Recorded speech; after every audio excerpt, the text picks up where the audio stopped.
திருச்சிற்றம்பலம்.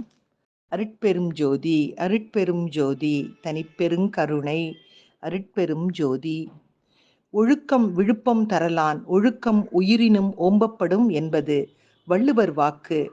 ஒழுக்கத்தை உயிரினும் மேலான ஒன்றாக கருத வேண்டும்.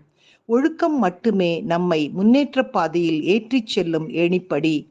நேரம் தவறாமை, நேர்மை, சகிப்புத்தன்மை, நட்பு பாராட்டுதல், அனைவரிடமும் அன்பு காட்டுதல், பெரியோர்க்கு கீழ்ப்படிதல், இல்லாதவர்களுக்கு உதவுதல், சமுதாய அக்கறை இவை அனைத்தும் ஒழுக்கத்தில் அடங்கும். இவற்றை எல்லாம் குணமாக கொண்டவர்கள் மட்டுமே கல்வியில் சிறந்து விளங்க முடியும். நன்றாக கல்வி கற்ற ஒருவனால் மட்டுமே தன்னம்பிக்கையுடன் வாழ முடியும். அந்த வாழ்க்கை சிறப்பானதாக இருக்கும்.